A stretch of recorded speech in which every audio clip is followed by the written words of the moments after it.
Hey, we're just Broly here, and I'm giving you my review of episode 58, Boruto Naruto Next Generations. Sorry, I started there, I just realized I'm 15 minutes into it. It's 9:15 right now, and I should have been watching air right now, but I gotta get that video out first. So basically, in this episode, we have the official beginning of the tournament, the tournament portion of the training exams, and we're dealing with the first round matches. So, for the majority of the episode, the entire episode basically focuses on the tournament itself. You get to each single match, with one being left later. And the tournament matchups are basically having from the three from the Hidden Cloud Village, from the Hidden Clown Village, two from the Hidden Leaf, and one from the Hidden Sand, for a total of 4 groups. Each member, all 3 of them, will be separated into 3 separate blocks: Block A, Block B, and Block C. And the final 3 will compete in a triple thread final matchup. And whoever wins that match will become officially ranked as a Chunin. So the match was basically started from the originals. For the movie lineup, we have Boruto versus Yuri from the Hidden Cloud Village, who basically he was the one with the blonde hair back, with the blonde dreadlocks and the chewing gum. He was always chewing gum. He also explained in the episode exactly what kind of gums he's using when he set on Boruto actually tried to cut one up with his kunai. Eventually it exploded. So eventually there are actually bits some chakra calories and some sort of chakra infused into those bubble gums. Into those gum, I think I should say those bubble of gum that he summoned out. But since he knows what he wants as quickly as he can, Boruto uses his ninja tool, of course, throwing his shuriken and manages to bend in the way to a point and manages to throw a shuriken. As it then stops there, it bends and cuts Yuri's bowgun right across his face. It explodes in his face, and he's out of the match. And for a while, and from there, it was basically also, I should point out the fact that for the beginning portion of the fight between the two of them, it did use scenes. Actually, they didn't use reused scene from the movie, the reanimation scene from the movie. Before I got to this, before I got to this, probably get to see Rock Lee officially return back from the series, because of all the original Kunai 11 that we had to see, or Kunai 12, I should have called it 12. Rock Lee is what hasn't been shown that much recently. We had to see from everyone, of course, Naruto, Shikamaru, Hinata, Kiba, Shino, Ino, Choji, and of course, Tenten and Lee. Well, Tenten was officially from Black Speed, so I forgot Sai.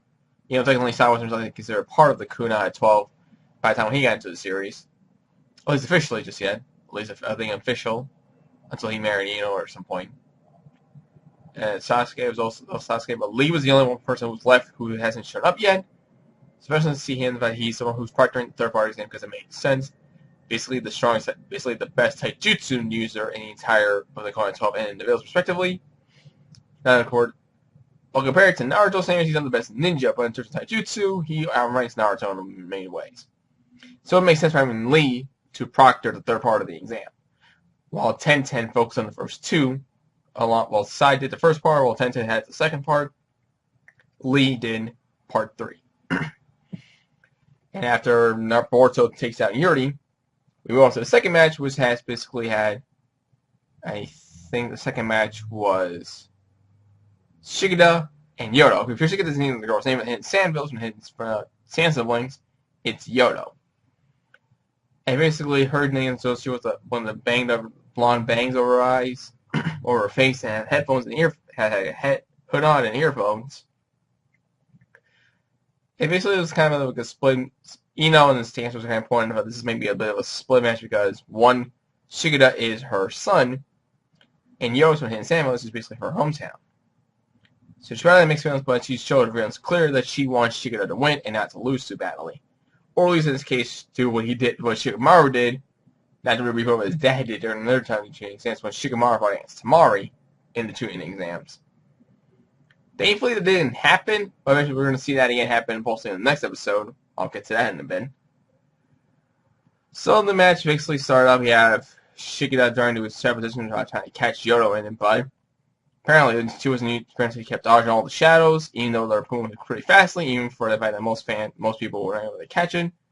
However, she wasn't using her eyes. She actually had very sensitive ears. And the reason she had her headphones on most of the time is because she has very oversensitive ears.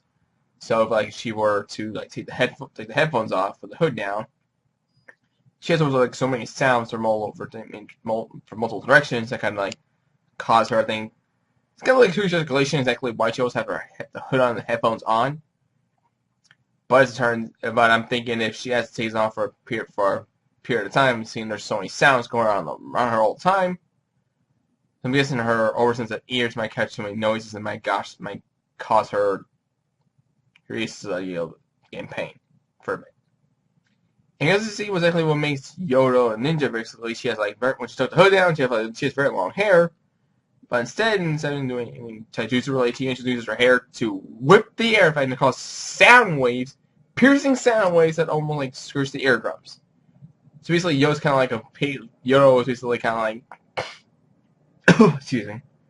Okay, this should mean I may not know her name for the original Naruto, which is one of the hidden sound village, where Shikamaru fought in the prelims of the third part of the tuning exams, where Shin uses mostly sound.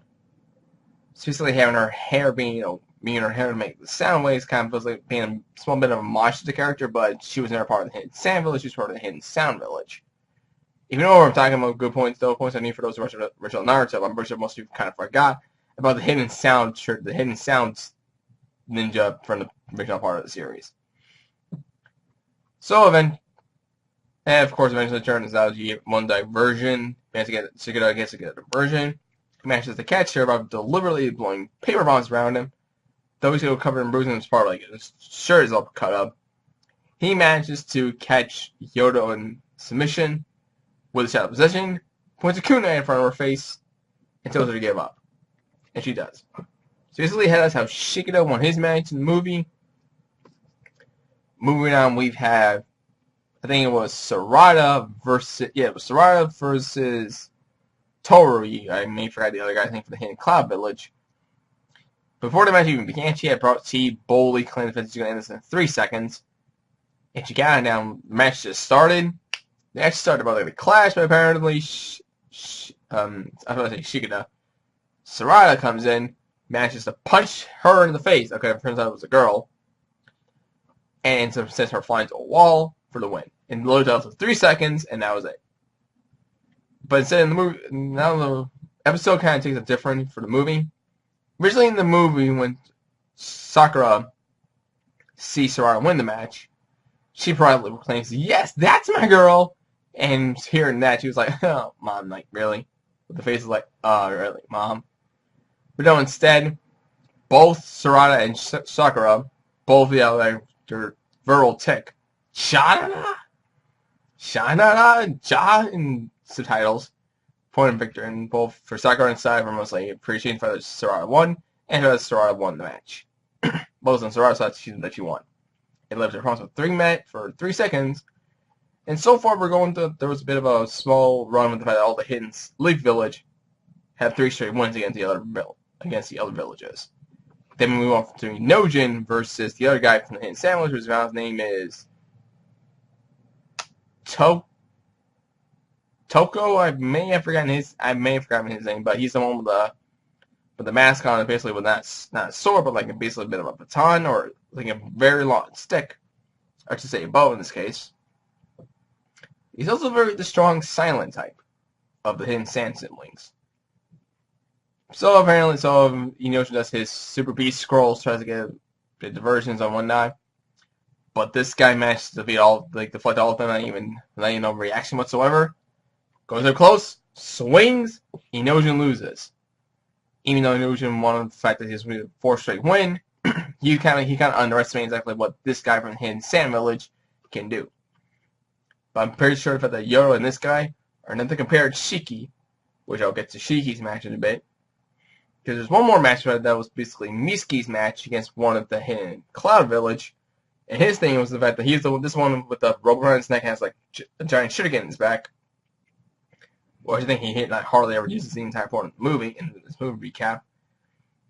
has lightning cells, and then like he has lightning cell overdubers. Basically, he has a lightning shock over his body, able to move and strike quickly, such as like lightning, almost similar to uh, the former Raikage, Lord A, or another calls him Pops Raikage. But apparently, Mitsuki manages to dodge, but he actually got a cut in his face. Kind of pissed him off a bit, and look at his face is like, okay, I can't something about you actually got trust, but I'm sorry. You scarred my face. You have to die. But look at this, he gets to this whole chakra over something. He's like entered Sage mode versus his fabled Sage mode, but eventually he goes, I cannot do this just now, or else his lethals will send me back. Will send me home away. Find who I am and send me back and send me away. He cools down and manages to send his snakes to put the guy into submission, force him to say I give up. So that's how Mitsuki won his match. And I think the only match that was left is Chojo versus Shiki. Now the final match in your hands is very much where we get to see them interact, and the now current Tsuchikage ask, how strong Ishiki is he? And Sagara was like, "Strong, you'll soon see." And over saw the movie, knows how quickly he managed to beat Chojo, but we left off with the cliffhanger there. So basically, in the worst match we could have seen, it's Chojo versus Shinki in a cliffhanger. First episode, as we have. See that thing I said on my nose. And as for next week's episode, we have the next title, Boruto versus Shikida, which is the opening kind of tease the fact that we're going to see Boruto versus Shikida in this movie recap. Well, apparently we're going to also see Boruto versus Shinki at some point later in the story, which I don't want to see that happening just yet. But if it does happen, we'll be surprised to see. And there's anything else? I was kind of point out the fact that at the time when Shikida won the match, now the eternal celebration was Shikamaru, all people, showing animations like the advisor, basically just kind of basically broke character in a small bit to acknowledge that his son won. Though everybody else was looking at him like, dude, do you just seriously just do that? And Naruto was just looking, it's perfectly fine, but you really should not have done that. Well, it's kind of fun to see Shikamaru actually trying to play dad here for a second there. But you're kind of portrayed as like this serious guy at this point, so you really shouldn't have done that. But nothing too extreme, but just pick your moments next time. And next week's episode is basically Boruto versus Shikida, but we're going to see the fight between Chojo and Shinki next week. And by this point, by this movie, we are very close into we're like hitting the climax of the movie, which will eventually lead to the Ozuki clan members crashing the tuning exams. But first, we're going to do versus Chojo versus Shinki, and Boruto versus Shikida, which is really the latter, will take the majority of the episode, as they make more presidents. Well, I think the first half will be Chojo versus Shinki, but it's going to be completely short. So, until then, leave a like, subscribe, comment, share with friends, and next time for the next video. Laters.